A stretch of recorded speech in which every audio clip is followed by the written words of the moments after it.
The sins of the past. Chidera, you are a witch. You have killed all your unborn children.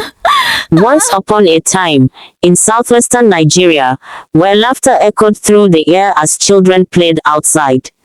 Yet, in the dim corners of the modest home of Chidera and her husband, Emeka, a tense silence settled like a fog.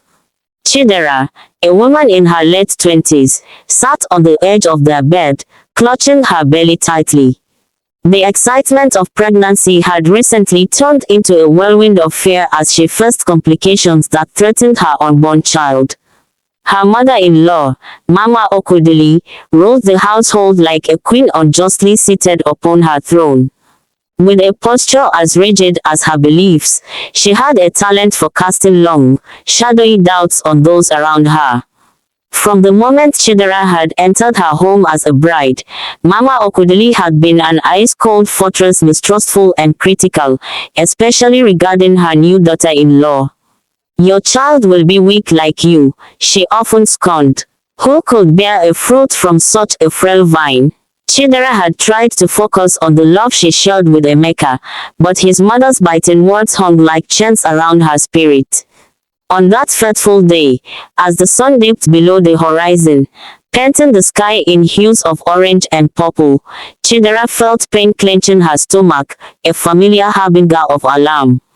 She had lost 2 pregnancies already, and the anxiety now surged to life with tremendous force. Emeka, sensing her distress, rushed to her side, concern etched on his face. "I'll fetch the healer," he declared, but Chidera shook her head. "It's too late. I can feel it." It was then that Mama Okwudili entered the room, her presence electrifying the air with tension. With hawkish eyes and a voice laced with venom, she regarded her daughter-in-law with contempt. "What is it now? Another misfortune?" she spat, her tone dripping with disdain. Chidera quieted her breaths, bracing herself for the inevitable onslaught of words so sharp the cold cut steel. "Mama, I think I am losing the baby," she whispered, tears glistening in her eyes. The elder's expression twisted, and she took a step closer. "I knew it. You are a witch. You cursed this child even before it saw the light. No wonder the spirits mock you." Chidera recoiled at the accusation. "Mama, please, this is not the time for such talk. I am in pain. I need your support," she pleaded, her voice trembling. But Mama Okwudili looked down at her, her disdain palpable. "Support? Why should I support a woman who brings nothing but shame to our family? Every loss of yours chisels away at my son's legacy. You must have done something to anger the ancestors." The weight of the world settled on Chidera's shoulders, and a fierce indignation flowed within her. "I have lost 2 children already. I have prayed, I have sacrificed, and I am doing everything I can." In that moment of raw despair, she dared to raise her voice, her heart pounding with defiance. "Call me a witch if you must, but I am not the one sowing discord in this house." Mama Okwudili's glare intensified, the room vibrating with her anger. "You dare speak to me like that? You think a mere bride can challenge the matriarch of this family?" Her accusations rolled off her tongue like poisoned honey. "It is you who has turned the spirits against you," Emeka returned, his expression shifting from worry to shock as he witnessed the heated exchange. "Mama, enough. This is my wife you are speaking to," he exclaimed, stepping in between them. "You cannot blame her for what is beyond anyone's control." The old woman's eyes were filled with fury, but Emeka stood firm. "Chidera has suffered just as much as I have, and you are only adding to her pain. This isn't just about tradition or pride, this is about family." At last, Mama Okwudili wavered, her sharp gaze softening just enough to see the pain etched on both her son and daughter-in-law's faces.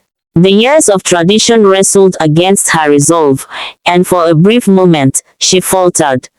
I only want what is best for this family," she murmured. Chidera seized the opportunity, summoning every ounce of strength within her. We need to work together, Mama. If we are to bring life into this world, it must be surrounded by love, not fear. The silence that followed was heavy, each heartbeat echoing with unspoken fear and uncertainty. Mama Okwudili's heart clashed with her pride, but there was vulnerability in her eyes that hadn't been there before. Days passed, and while the ache of uncertainty still lingered, a fragile reconciliation began to form between them. Mama Okwudili brought healing herbs, suggested remedies, and for the first time, her actions spoke louder than her words, carrying gestures that established a tenuous bond. With Emeka standing by them both, they embarked on a journey less marked by witchcraft and curses, and more by the understanding that life itself is both miraculous and fragile. Though healing would take time, Chidera learned that even the hardest hearts could bend, that compassion sometimes blooms in the most unexpected soil. The true weight of family, she realized, it was not measured by loss or blame, but by the willingness to stand together in the face of despair, united by the generations that believed in hope. Thanks for watching. Please like, share and subscribe to my channel.